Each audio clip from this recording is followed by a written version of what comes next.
ಈ ಕಡೆ ನೋಡೋಕೆ ಕೊಪ್ಪಳ ಜಿಲ್ಲೆಯಲ್ಲಿ ತಮ್ಮ ಜೊತೆ ನಾವು ನಿರಂತರ ಮಾಹಿತಿಯನ್ನು ಹಂಚಿಕೊಳ್ತಾ ಇರೋ ರೀತಿಯಲ್ಲಿ ಒಟ್ಟಾರೆ ನಮ್ಮ SIR ಪ್ರಕ್ರಿಯೆ ಭಾಳ ಸುಗಮವಾಗಿ ಶಾಂತಿಯುತವಾಗಿ ನಡೆದಿದೆ.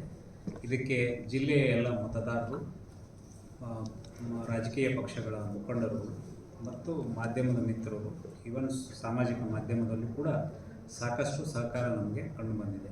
ಹಾಗಾಗಿ ಡಿಜಿಟೈಸೇಷನ್ ಪ್ರಕ್ರಿಯೆಯನ್ನು ನಾವು ಪೂರ್ಣ ಮಾಡಿದ್ದೇವೆ. ಈ ಪ್ರಕ್ರಿಯೆಯಲ್ಲಿ ನಾವು ಅಬ್ಸೆಂಟಿ, ಶಿಫ್ಟೆಡ್, ಡೆಡ್, ಡೂಪ್ಲಿಕೇಟ್ ಮತ್ತು ಅದರ್ಸ್ ಅಂತಕ್ಕಂಥ ಮತದಾರರನ್ನು ಕೂಡ ಗುರುತಿಸಿದ್ದೇವೆ. ಇವರು BLOಗಳು ಮನೆ ಮನೆಗೆ ಹೋದಾಗ ಸಿಕ್ಕದೇ ಇರೋದ್ರಿಂದ ಯಾರು ಅಂತ ಗುರುತಿಸಿಕೊಂಡು ಆಯಾ ಕ್ಯಾಟಗರಿಯಲ್ಲಿ ಅವ್ರನ್ನ ಗುರುತಿಸಿದ್ದಾರೆ.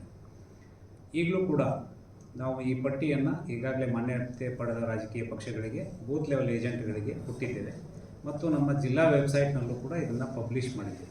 ಅದನ್ನು ನೋಡಿಕೊಂಡು ಯಾರಾದರೂ ಮತದಾರರು ಇನ್ನೂ ಕೂಡ ಎನ್ಯುಮರೇಷನ್ ಫಾರ್ಮ್ ಕೊಡೋದಕ್ಕೆ ಬಾಕಿ ಇದ್ದರೆ 17ನೇ ತಾರೀಕುವರೆಗೂ ಕೊಡೋದಕ್ಕೆ ಅವಕಾಶ ಇದೆ. ಅವರು ಬಂದು ಕೊಡ್ಬೋದಾಗಿದೆ. ಅದನ್ನು ಪರಿಶೀಲಿಸಿ ನಾವು ಕರಡು ಮತದಾರರ ಪಟ್ಟಿಯಲ್ಲಿ ಸೇರಿಸ್ಕೊತಿದೆ.